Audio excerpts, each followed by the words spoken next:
Hey you, can't you see you're blocking the aisle? James turned around.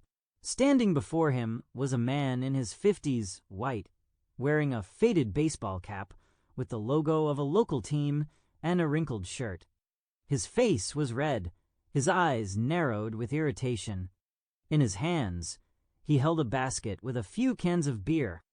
"Sorry, I didn't notice," James replied calmly, moving his cart to the side. The man, whose name tag on his shirt read Roy, didn't let up. "Didn't notice, huh? You guys are always like that, walking around like you own the place," he muttered, loud enough for others nearby to hear. James felt a tightness in his chest. He knew that tone, those words. They weren't new, but they cut like a knife every time.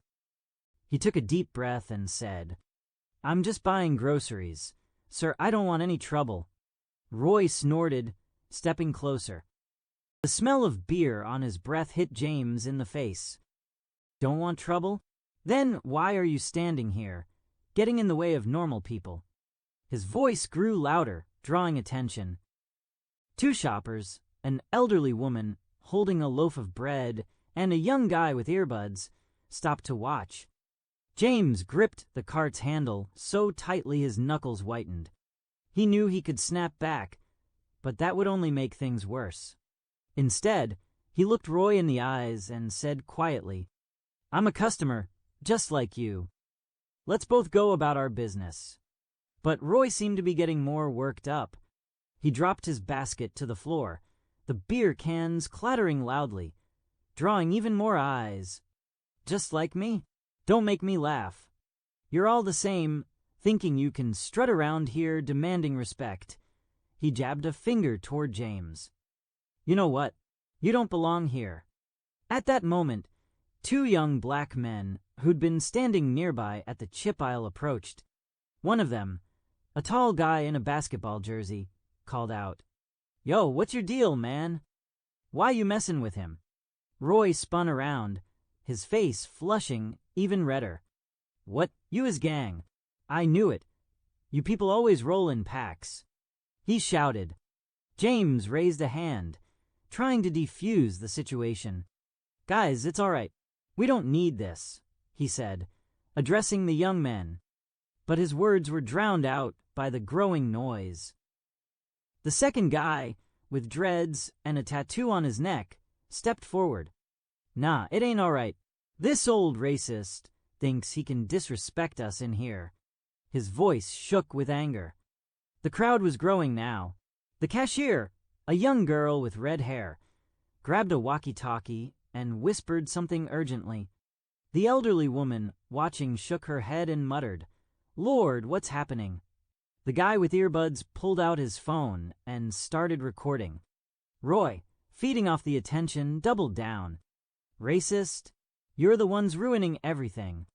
I've lived in this neighborhood for 30 years, and it was fine until you started crowding in," he yelled, pointing at James and the young men. The tall guy in the basketball jersey had had enough. He shoved a chip display, and several bags crashed to the floor. "What did you say? Say it again," he growled, stepping toward Roy.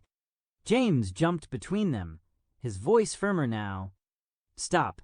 Everyone, calm down. This isn't the way." But it was too late. Someone in the crowd shouted, "Get the racists out," and a wave of anger swept through the store. Another shelf wobbled, soda cans rolling across the floor. The cashier screamed, calling for security. Roy, startled by the sudden outburst, backed away, but kept muttering under his breath. James stood in the middle of the chaos, his heart pounding. He saw the young men's anger, fueled by years of hurt, spilling out. He understood their pain. He'd faced it himself more times than he could count. But he also knew this explosion would only make things worse. "Listen to me," he shouted, trying to rise above the noise. "We're better than this. Don't let him win by destroying everything." His voice, deep and confident, made a few people pause for a moment. The guy with dreads looked at him, his eyes blazing, but he didn't move. The tall guy in the jersey still clenched his fists, but lowered them. Then, suddenly, the store manager's voice blared over the intercom. "Everyone stay where you are. The police are on their way." Those words were like a spark in a powder keg. The crowd surged, some running for the exits, others shouting louder. James felt the situation slipping out of control. He knew he had to act fast, or this day would end in more than a trash store. It would end in something far worse. He turned to the guy with dreads, who seemed the angriest, and put a hand on his shoulder. "What's your name?" James asked calmly. The guy blinked, caught off guard. "Trevor," he grumbled. "Trevor, I get why you're mad. I'm mad too, but if we tear this place apart, they'll say we're exactly what Roy thinks we are. Is that what you want?" Trevor stayed silent, his chest heaving. James continued, "We can be better. We can show them we're not just a pack. Help me stop this." Trevor looked at him, then at the buzzing crowd. He nodded slowly. "All right, man. But what do we do?" James didn't have a precise answer, but he felt this was only the beginning. The sound of sirens was already closing in, and he knew time was running out. He had to find a way not just to calm the crowd, but to show everyone that anger wasn't the only path. James Wilson stood in the aisle, his heart pounding, but his resolve steady. The crowd around him buzzed with anger, fear, and confusion. Some shoppers had fled toward the exits, while others lingered, their phones raised, capturing the scene. The young man with dreads, Trevor, stood beside him, still breathing heavily, but no longer charging forward. For a moment, James felt a flicker of hope that he could hold this fragile piece together. But hope was a thin thread in a storm like this. The store's fluorescent lights flickered, casting harsh shadows on the faces around him. Roy, the man who'd started it all, had backed against a display of canned goods, his bravado crumbling as the crowd's energy turned against him. His eyes darted toward the entrance, where red and blue lights now flashed through the glass doors. James caught his gaze and saw something new in it, fear, maybe even regret. But there was no time to dwell on that. "Everybody listen," James shouted, his voice cutting through the din. He raised both hands, palms open, a gesture of calm. "We don't need to tear this place apart. We're better than that. Let's talk, not fight." A few heads turned his way.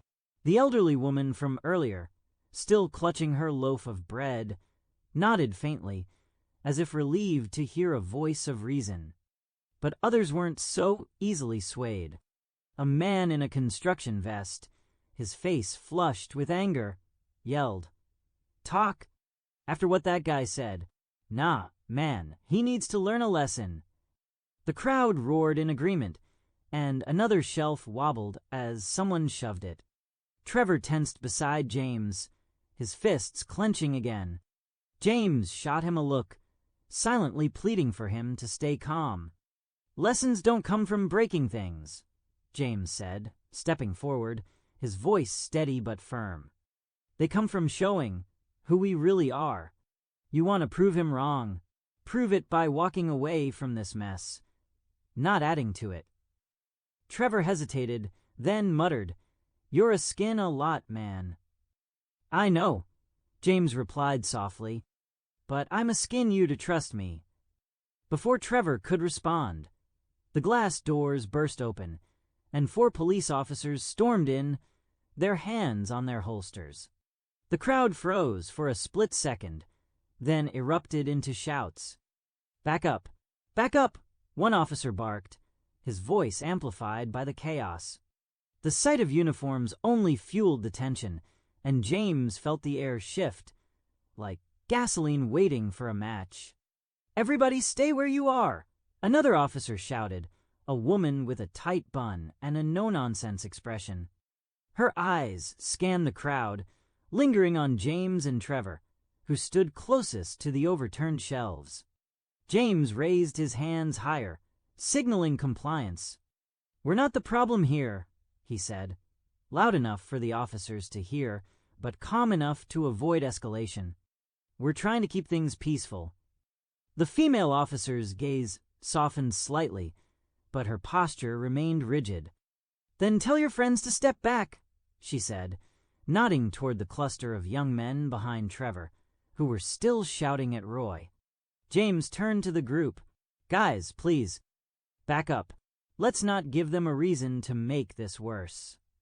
The tall kid in the basketball jersey, who'd knocked over the chip display earlier, glared at the officers but took a reluctant step back. Others followed, though the grumbling didn't stop. The officers spread out, creating a barrier between the crowd and Roy, who was now muttering apologies under his breath, his earlier arrogance gone. The store manager, a wiry man in his 40s with a name tag reading Greg, pushed through the crowd, his face pale. "What the hell happened here?" he demanded, his voice cracking.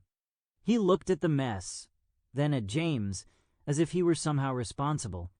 James took a deep breath, choosing his words carefully. "A misunderstanding got out of hand," he said. "This man," he nodded toward Roy, "said some things that upset people. Things got heated, but we're trying to cool it down." Greg's eyes narrowed. "Heated? This is a damn riot. You people—" "Careful," James interrupted, his tone sharp but controlled. "Don't make it worse by saying something you can't take back." Greg flinched, caught off guard by James's calm authority. He opened his mouth to respond, but the female officer cut him off. "Sir, we need you to step aside," she said to Greg. Then, to James, "You seem to have some control here. Help us keep it that way." James nodded, grateful for the acknowledgement but wary of the fragile balance. He turned to Trevor. "Stay with me, all right?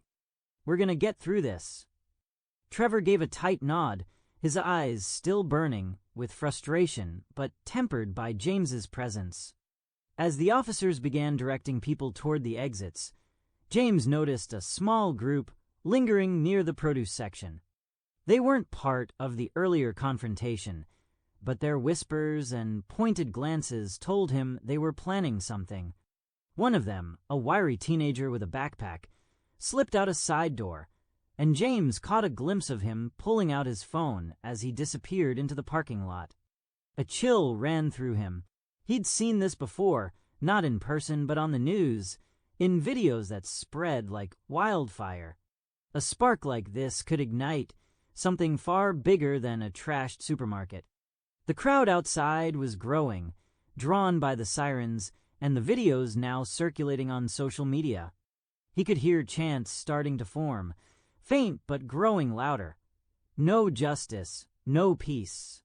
James turned to the female officer, whose name tag read SGT. "Carter." "Ma'am, you need to get more officers here," he said quietly. "This isn't just about the store anymore." SGT Carter's eyes widened, but she nodded and grabbed her radio, barking orders. James knew it might not be enough. He looked at Trevor, then at the crowd still milling inside, some defiant, others scared. Roy was being escorted out by 2 officers, his head down, but the damage was done. The anger he'd unleashed wasn't going to fade with his exit. "Trevor," James said, his voice low but urgent. "We need to talk to these people. Not just here, but outside. If we don't, this is gonna explode." Trevor looked skeptical. "You think they'll listen?" "They're pissed, man. I'm pissed." "I know," James said, "but if we don't try, who will?" He stepped toward the entrance, where the crowd outside was now visible through the glass, a mix of young and old, black and white, some holding signs already, others just shouting. The air smelled of sweat and asphalt, and the heat pressed down like a weight. James felt every eye on him as he walked out, Trevor at his side, the weight of the moment heavier than anything he'd ever carried. "Listen up," James called, his voice ringing out over the crowd. "I'm James Wilson. I was in there when this started. I know you're angry. I'm angry too. But we've got a choice right now. We can burn this place down, or we can show them we're stronger than their hate." The crowd quieted slightly, but not entirely. A woman in her 60s, her hair in neat braids, stepped forward, her eyes fierce. "Stronger? That man in there called us animals. And you want us to just talk?" "I want us to be heard," James said, meeting her gaze. "Not just today, but tomorrow and the day after. If we riot, they'll call us what he did. If we stand together and demand change, real change, they can't ignore us." The woman studied him, her expression softening but not relenting. "You got a plan, James Wilson?" He didn't, not fully, but he knew he couldn't back down now. "I'm working on it," he said, a faint smile breaking through. "Will you help me?" She hesitated, then nodded. "Maybe. But you better mean it." The sirens grew louder as more police vans pulled up, and the crowd's energy surged again. James knew this was only the beginning. The spark in the store had caught, and the fire was spreading, whether toward destruction or something better, he couldn't yet say. But he was determined to steer it one word, one step at a time. James felt the weight of their eyes on him. He wasn't a leader, not in the way they needed. He was a warehouse logistician, a father who coached his daughter's soccer team, a man who preferred quiet evenings over public speeches. But here he was, thrust into the center of a storm, and he couldn't walk away. Not now. Beside him, Trevor shifted uneasily, his gaze darting between the crowd and the line of police officers forming a barricade near the store's entrance.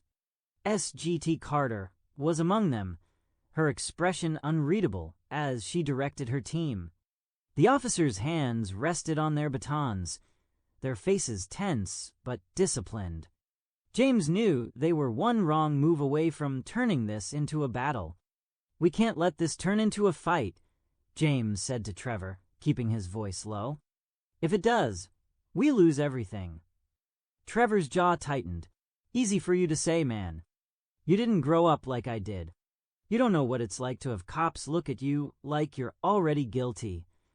James met his eyes, unflinching. "I know more than you think. I've been stopped, questioned, followed in stores just like this one. I've had to teach my daughter how to act around police so she comes home safe. But I also know that if we give them a reason to crack down, they'll use it. And we'll be the ones paying the price." Trevor looked away, his anger still simmering but tempered by James's words. "So what's the plan, then? You keep talking about change, but what does that even mean?" James didn't have a full answer, but he was starting to see a path. "It means we don't let them paint us as the problem. We organize, we talk, to each other, to the community, to the people who can actually do something about guys like Roy. But first, we've got to get through today without anyone getting hurt." The woman from earlier, the one with the braids, approached them. Her name, James had learned, was Evelyn, a retired schoolteacher who'd lived in the neighborhood for decades. She carried herself with the quiet authority of someone who'd seen too much, but never stopped fighting. "You're doing good, James," she said, her voice steady. "But this crowd's restless. They need more than words to hold them together. They need to feel like they're part of something." James nodded, her words sinking in. "You're right. Any ideas?" Evelyn's lips curved into a faint smile. "Give them a purpose. Something to do, not just something to shout about. People want to be heard, but they also want to act." Before James could respond, a commotion erupted near the police line. A group of teenagers, their faces half covered with bandanas, had started throwing water bottles at the officers. The bottles bounced harmlessly off riot shields, but the mood shifted instantly. The officers tightened their formation, and SGT Carter's voice boomed through a megaphone. "Disperse now, or we will use force." The crowd roared back, some pushing forward, others retreating. James's stomach dropped. This was the moment he'd feared, the tipping point. "Stay here," he told Trevor and Evelyn, then pushed through the crowd toward the teenagers. His heart raced, but his steps were steady. He reached them just as one kid, no older than 16, picked up another bottle. "Hey," James called, his voice sharp, but not angry. The kid froze, his eyes wide behind his bandana. "What's your name?"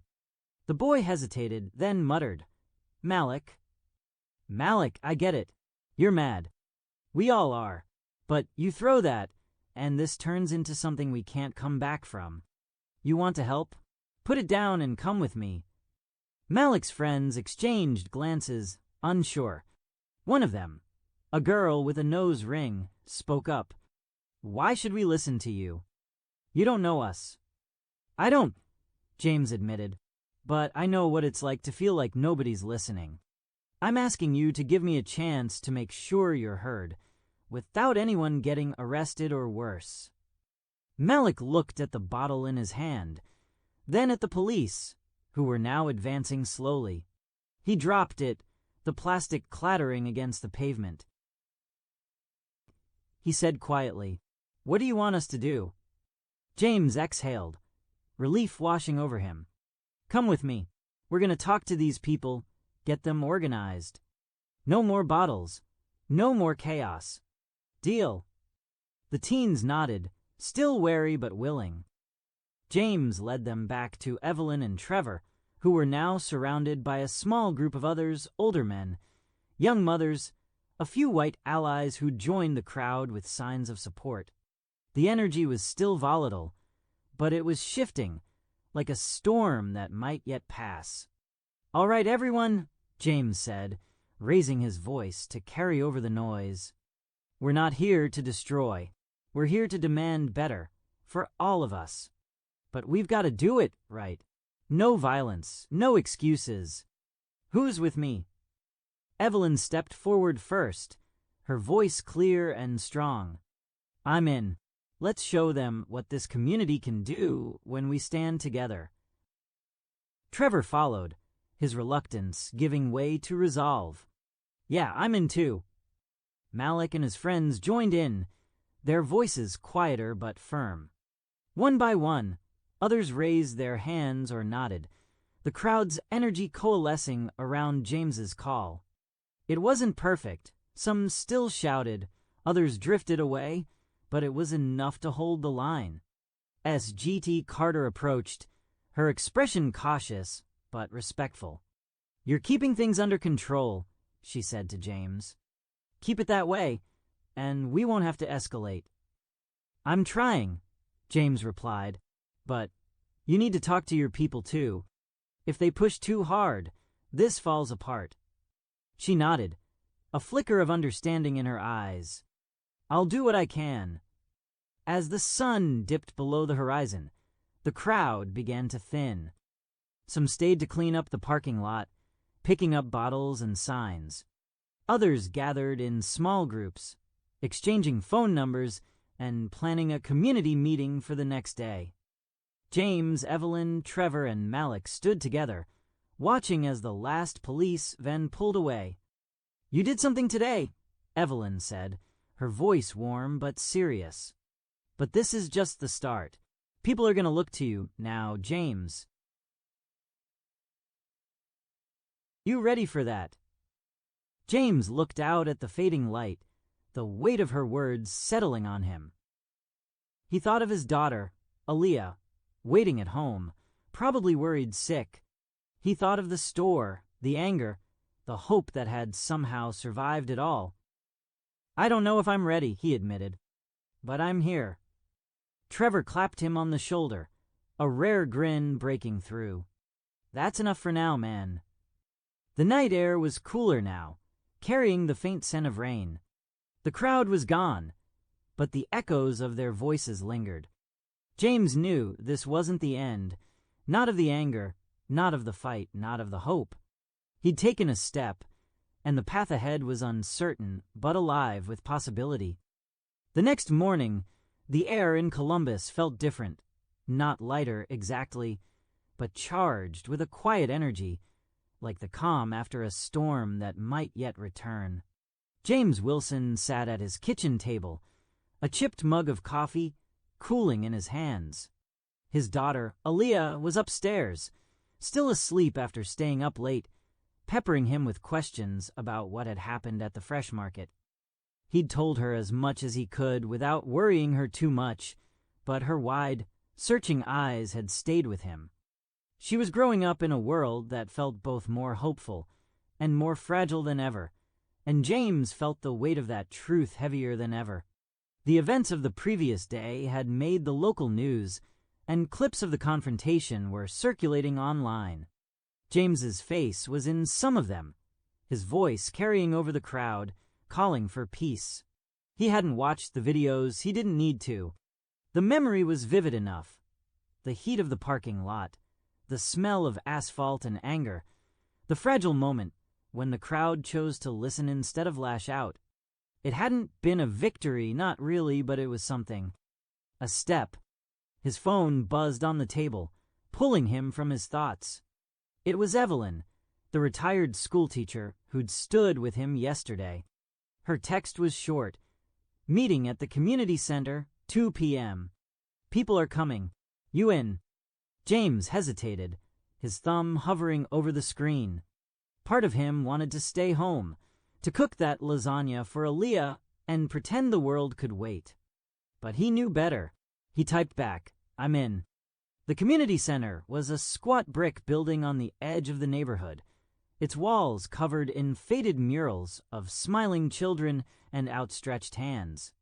Inside, the air smelled of polished wood and old books, and the hum of voices filled the main hall.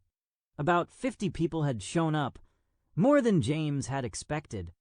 There was Evelyn, her braids pulled back, her eyes sharp and focused.